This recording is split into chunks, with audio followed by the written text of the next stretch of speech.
तरफ ओवैसी का कहना है कि वो अयोध्या के अंदर नो तामीर शुदा राम मंदिर के इफ्तिताह पर फिक्रमंद है। क्या ओवैसी राम मंदिर के इफ्तिताह पर सिर्फ अफसोस करेगा, सिर्फ मजम्मत करेगा या कोई इकदाम भी उठाएगा? 57 सदस्यों वाले मुस्लिम देशों के सबसे बड़े संगठन ओआईसी ने कहा है कि जिस तरह से सैकड़ों साल पुरानी बाबरी मस्जिद को ढहाकर उसकी जगह मंदिर बनाया गया है, वो एक चिंता का विषय है। ओआईसी के मुताबिक राम मंदिर बनना एक खतरनाक बात है। देखिए, हमारी तो आदत सी बन गई है कि हमें हर चीज में बोलना होता है और नेगेटिव ही बोलना होता है। लगता है कि अब ओवैसी ने जो ये मजम्मत की है, जो अब आवाज इन्होंने बुलंद की है, इससे कुछ हासिल वसूल होगा? क्योंकि बहुत सारे इस्लामी ममालिक का झुकाव तो इंडिया की तरफ है। मैं देख रही थी कि दुनिया भर से और भी बहुत मुबारकबादें भारत पहुंच रही हैं इस सिलसिले में, और काफी लीडर्स की तरफ से जो है और दुनिया के वो भी मुबारकबादें दी गई हैं इंडिया को, मोदी साहब को कि जनाब आपको बहुत बहुत मुबारकबाद हो। लेकिन पाकिस्तान में जो है वो तो गुस्सा है और मिर्चें लग गई हैं और बहुत इसके ऊपर स्टेटमेंट भी जारी हुई है दफ्तर खारजा की तरफ से। अब मैं आपको बताती हूँ कि पाकिस्तान ने क्या कहा है। पाकिस्तान ने कहा है कि जनाब ये जो कुछ हुआ है, पाकिस्तान की बाबरी मस्जिद की जगह राम मंदिर की तामीर की मजम्मत कंडेम किया गया है। और उसमें कहा गया, दफ्तर तर्जुमान स्पोक्स पर्सन फॉरेन अफेयर्स का पाकिस्तान के कहना है कि ये जो है भारत की आला अदलिया ने इस घिनौने काम में मुलव्विस जो है जो लोग थे उनको बरी कर दिया और मंदिर की तामीर की इजाजत दे दी। और इसके मुताबिक जो है ये सियासी, मुआशी और समाजी तौर पर भारत के मुसलमानों की पसमानदगी बढ़ाने की कोशिश का हिस्सा है। दोस्तों, राम मंदिर के उद्घाटन के बाद जिस चीज की आशंका थी वो अब हो गई है। दरअसल 57 मुस्लिम देशों के संगठन ओआईसी ने राम मंदिर पर जहर उगल दिया है और ओआईसी ने कहा है कि जिस तरह से सैकड़ों साल पुरानी बाबरी मस्जिद को ढहाकर उसकी जगह मंदिर बनाया गया है वो एक चिंता का विषय है। ओआईसी के मुताबिक राम मंदिर का बनना एक खतरनाक बात है। ओआईसी की इन बातों को सुनकर पूरे पाकिस्तान में खुशी की लहर है और पाकिस्तानियों को अब ऐसा लग रहा है कि अब भारत की खैर नहीं। लेकिन हम इन पाकिस्तानियों को बता दें कि न तो आज पाकिस्तान की कोई कीमत है और ना ही ओआईसी के ज्ञान की। ऐसा इसलिए क्योंकि ओआईसी का सबसे ताकतवर देश संयुक्त अरब अमीरात तो खुद 14 फरवरी को अबू धाबी में एक बहुत ही भव्य मंदिर का उद्घाटन मोदी जी के शुभ हाथों से ही कराने जा रहा है। और इतना ही नहीं, ओआईसी का बहुत ही ताकतवर देश सऊदी अरब इतिहास में पहली बार हिंदू प्रतिनिधि मंडल को मदीना लेकर पहुंच गया, जिसे देखकर पूरी दुनिया के मुस्लिम रोते रहे पर सऊदी अरब ने किसी की नहीं सुनी। अब आप ही इन पाकिस्तानियों को बताइए कि सऊदी अरब और संयुक्त अरब अमीरात के बिना ओआईसी की क्या हैसियत है। यानी ओआईसी के दो सबसे ताकतवर देश तो भारत के साथ खड़े हैं, बाकी बचे हुए 55 मुस्लिम देश गलत फहमी में जी रहे हैं और ये पाकिस्तानी लोग तो सबसे बड़े गलत फहमी में जी रहे हैं। इसका अंदाजा आपको इनके इन बातों को सुनकर लगने वाला है। क्या कहेंगे कि आपको लगता नहीं है कि मजम्मत करने का अब वक्त गुजर चुका है, जो होना था वो तो हो गुजरा? टू बी ऑनेस्टली ओआईसी हो जाए या कोई भी और इस्लामिक कंट्री हो जाए, मजम्मत की सवाल कुछ कर भी नहीं सकते। हम तो इसी चीज़ के साथ बड़े हुए हैं सुनते हुए कि जी मजम्मत कर दी, कश्मीर में कोई मामला हुआ उसकी मजम्मत कर दी, फ़लस्तीन में हुआ उसकी मजम्मत कर दी। हमारे प्राइम मिनिस्टर कहते हैं जी हम इसकी भरपूर मजम्मत करते हैं। यार मजम्मत तो मैं भी कर सकता हूँ, मतलब मजम्मत करने से कुछ नहीं होता। आप क्या करेंगे भाई, आप तो आला हुकाम है ना। मजम्मत तो जो है हर आम शहरी कर सकता है पाकिस्तान का। आप मजम्मत करने के अलावा, अफसोस करने के अलावा और क्या कर सकते हैं? अब तो यकीन करें इनके अफसोस करने पर हमें अफसोस होने लग गया है। ऑनेस्टली स्पीकिंग अब तो वाकई आपकी बात बिल्कुल ठीक है, अफसोस तो बहुत होता है लेकिन दिल भी बहुत करता है। अब आप आम आवाम की बात करना तो वो बहुत कुछ करना चाहते हैं, इनके लिए माली तौर पर भी हर लिहाज से मदद करना चाहते हैं। लेकिन जो आला हुकाम बैठे हुए हैं, हमारे जो मनसब पे बैठे हुए हैं, उनको इस चीज़ को सोचना चाहिए यार कि एटलीस्ट मजम्मत करते हुए हमको अरसा बीत चुका, अब कुछ प्रैक्टिकल भी करके दिखाओ। हम कहने को तो इस्लामी रियासत है, एटमी मुल्क है हम, ठीक है, लेकिन हम आज भी गुलाम हैं।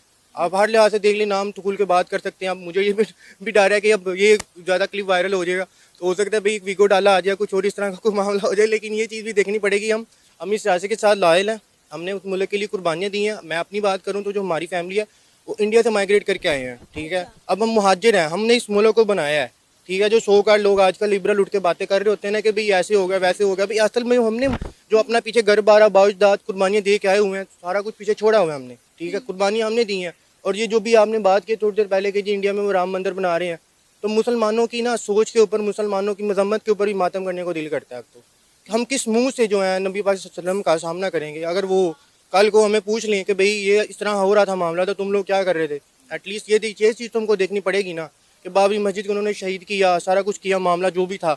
अब वो कह रहे हैं कि यहाँ पे पहले मंदिर था, उसको मस्मार किया, ये तो सारी उनकी सो का की है, जो अब आवाज इन्होंने बुलंद की है, इससे कुछ हासिल वसूल होगा? क्योंकि बहुत सारे इस्लामी ममालिक का झुकाव तो इंडिया की तरफ है। कुछ भी नहीं होगा भाई, कुछ भी नहीं होगा। अभी पिछले दिनों में मैंने क्लिप देखा था, जो इंडियन एम्बेसडर जो मस्जिद नबी की हदूद में पहुंची हुई थी। इससे ज़्यादा आप और किस चीज़ की आपको एग्जांपल चाहिए? आप खुद ही समझ सकते हैं बाकी जो मामला चल रहे हैं।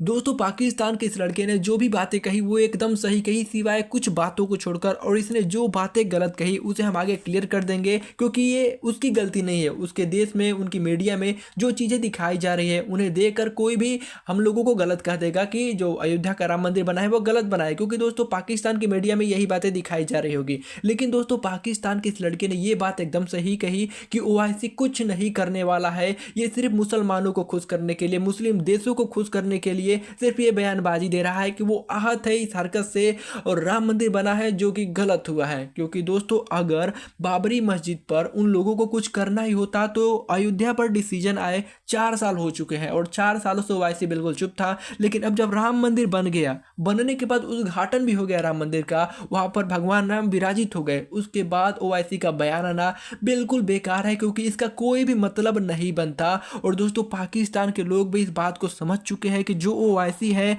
वो सिर्फ नाम का मुस्लिम संगठन रह चुका है, वो किसी काम का नहीं है। क्योंकि दोस्तों आप देख सकते हैं कि इजराइल फिलिस्तीन पर बार बार हमला कर रहा है और वहाँ पर लड़ाई चल रही है, लेकिन जो ओआईसी का संगठन है वो सिर्फ मीटिंग करते हैं और मुजम्मत करते हैं, शिकायतें करते हैं कि ये कर देंगे वो कर देंगे, लेकिन असल में करते कुछ नहीं है और ना ही कुछ कर सकते हैं। क्योंकि दोस्तों वो करने लायक कुछ है भी नहीं। क्योंकि इसका अंदाजा आप इसी बात से लगा सकते हैं कि जो सऊदी अरब है, जो अपने आप को बहुत ज़्यादा अमीर मुल्क मनवाता है, उस देश के अंदर अपनी कोई सेना ही नहीं है। वहाँ पर अमेरिका जो है अपनी फोर्स देता है उनकी सेफ्टी के लिए, उनकी सुरक्षा के लिए। तो आप सोच सकते हैं कि जिस देश के पास सेना नहीं है, हथियार नहीं है, वो दूसरे देशों को क्या हराएगा और क्या लड़ने की बातें करेगा। इसीलिए सिर्फ मुजम्मत यानी शिकायत करने की बातें कर सकते हैं। और दूसरी बात कि ये जो लड़का जो हमारे मंदिर के बारे में बोल रहा है कि यहाँ पर जबरदस्ती बाबरी मस्जिद को ढहाकर मंदिर बनाया गया है, तो इसमें इसकी गलती इसलिए नहीं है क्योंकि सच इससे छुपाया गया है। तो हम आपको बता दें कि बाबर ने हिंदुस्तान पर आक्रमण किया और हिंदुस्तान के कुछ हिस्सों पर कब्जा कर लिया। तो आप सभी ये जानते होंगे कि प्राचीन काल में जो भी राजा दूसरे देशों से हिंदुस्तान पर आक्रमण किया करता था तो वहां पर वो अपने मजहब का प्रचार किया करते थे और वहां पर जो भी धार्मिक निशान हुआ करते थे दूसरे मजहबों का, उसे तोड़ दिया करते थे। इसका अंदाजा आप इसी बात से लगा सकते हैं कि हमारे काशी विश्वनाथ जो मंदिर है वहां पर भी सटा हुआ एक मस्जिद बना हुआ है। मथुरा में हमारा जो कृष्ण भगवान का मंदिर है उसके पास ही सटा हुआ एक मस्जिद बना हुआ है। और ऐसा इसलिए हुआ क्योंकि वहां पर बनवाया गया है मुगल शासकों द्वारा। ठीक ऐसा ही काम बाबर ने भी किया। जब बाबर अयोध्या की तरफ गुजर रहा था तो उसे पता चला कि हिंदुओं के लिए ये बहुत ही आस्था का स्थान है और यहाँ पर एक मंदिर बना हुआ है। और ये बात जब बाबर को पता चली तो उसने अपने सेनापति को आदेश दिया कि इस मंदिर को गिराकर वहाँ पर एक मस्जिद बना दिया जाए। अब दोस्तों वहाँ पर मस्जिद मंदिर को गिराकर बना दिया गया। इसके बावजूद भी वहाँ के जो हिंदू लोग रहने वाले थे वो बाबर से डर कर कुछ विरोध नहीं कर रहे थे, लेकिन वो पूजा करने उस मस्जिद के पास जाया करते थे और पूजा किया करते थे। जिक्र उस समय भारत घूमने आए कुछ अंग्रेजों ने अपने किताबों में किया है कि यहाँ पर मस्जिद होने के बावजूद भी हिंदू पूजा करने यहाँ पर आया करते थे और अपनी पूजा किया करते थे। लेकिन धीरे धीरे जब मुगल कमजोर होने लगे तो जो वहाँ पर विरोध के स्वर थे वो हाई होने लगा और उसके बाद टाइम आया अंग्रेजों के शासनकाल का। उस समय अब मुगल लगभग खत्म हो चुके थे और कानून व्यवस्था आ चुकी थी, जिसके बाद से हिंदुओं ने खुलकर विरोध करना शुरू किया और कोर्ट में केस भी फायर किए गए। उसके बाद धीरे धीरे प्रक्रिया चलती रही और अब जाकर यहाँ पर मंदिर भी बना दिया गया है। और दोस्तों इन पाकिस्तानी लोगों को इतिहास के बारे में तो कुछ पता नहीं, क्योंकि उनके देश में जो गलत बातें हैं वही सिर्फ दिखाई जा रही है। तो जो देखेगा वही उन बातों को जानेगा और विरोध करने लगेगा जो कि गलत है। और लेकिन इन लोगों की गलती नहीं है, इनके देश की मीडिया की गलती है। पर दोस्तों आपको क्या लगता है आप हमें कमेंट करके जरूर बताइएगा। और ऐसे ही और शानदार वीडियोज को देखते रहने के लिए आप अपने छोटे से भाई के इस छोटे से यूट्यूब चैनल को सब्सक्राइब कर